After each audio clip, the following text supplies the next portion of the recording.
We've got a call coming in from Griffin in Las Vegas. Hey, Griffin, how's it going? Hey, I'm doing well. How are you? Good. What's your question? How can I help? So I just started my own interior design business, and I'm having a lot of fun doing it. And I've been trying to make my presence on social media a little bit bigger. I'm just taking some of your advice. And I've actually found it to be really fun and kind of a creative outlet, and I'd love to start blogging too. And I've gotten a lot of great feedback, but my question for you is, how much is too much? And I don't want to give away too much information and give away free advice, if you know what I mean. Yes, I do. And I will tell you, this is the number one fear of any business owner, influencer, thought leader, content creator, whatever, on social media. We all have this fear. I have this fear, Griffin. Like, I still struggle with this. Like, oh, is this too much? Let me give you some examples. And I wish I had a whiteboard for you, Griffin, because I would draw something for you. But let's just pretend that you are going to see this as there's a 30,000 foot view, 20,000 foot view, 10,000 foot view, and ground level. It's kind of like your sales funnel. So in your business, you have things that you charge for. And that would, depending on the price point, depending on your services and your packages and that type of thing, they're going to fall at different levels in the funnel. But at the top, it's the 30,000 foot view. So what are some things that you can give away on social media or your blog, if you decide to blog, that are the 30,000 foot view? What's high level? I'll give you an example. An example of mine would be podcast. So my podcast is free, obviously, but I give valuable, high level, general content on social media, on marketing, on sales, on whatever the thing is. It's the 30,000 foot view. It's all about why you need it. It doesn't get super tactical. There's takeaways, but it's not super tactical. It's not a deep dive. Throughout the funnel and business boutique, you then have the book, which is a $20 product. You have the event, which is a $130 product. And at the bottom of the funnel would be my Business Boutique Academy, and that's my coaching group. And that's where I do deep dives. That's ground level. It's the highest price point, but you're also going to get the most results because the value's the greatest because you've paid the most, and I strategically have it that way. So the way that you think about in your business, Griffin, is what's the high level stuff?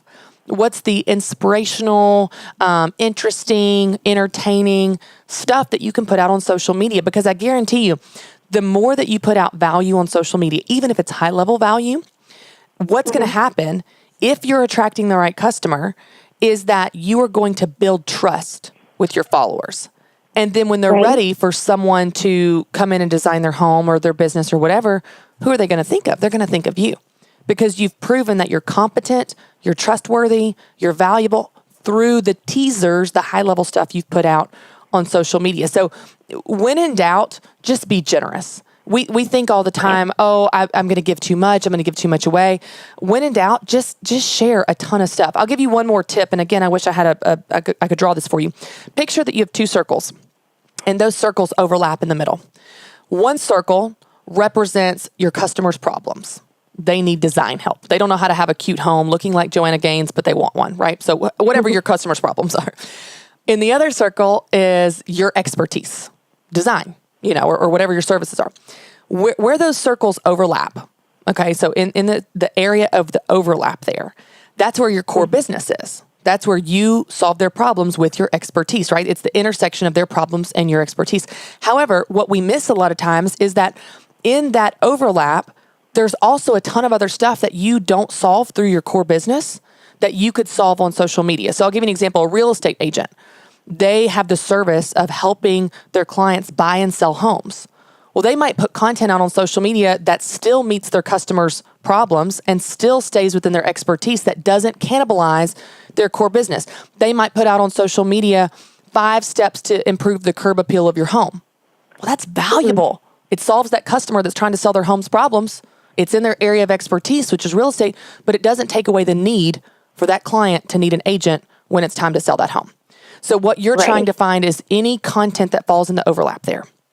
Anything that meets their problems, that stays in your expertise, but does not cannibalize your core business. And when you start thinking those things, just brainstorm a list. Write a whole list out of what are all the problems they have that I can solve content-wise and put that out on social media that's not going to take away from the core business. Because then when they're ready to hire someone, I promise you, they're going to think of you. It's a great question. I'll tell you guys, I get this question a lot.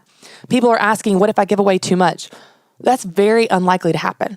If you're attracting the right customer that wants what you have to offer, they're willing to pay the price you charge, then adding value to their life is just giving them a tease, a sample. It's just earning the right to be heard. It's just building trust with them. And when they're ready and they want to buy, they're going to go to you.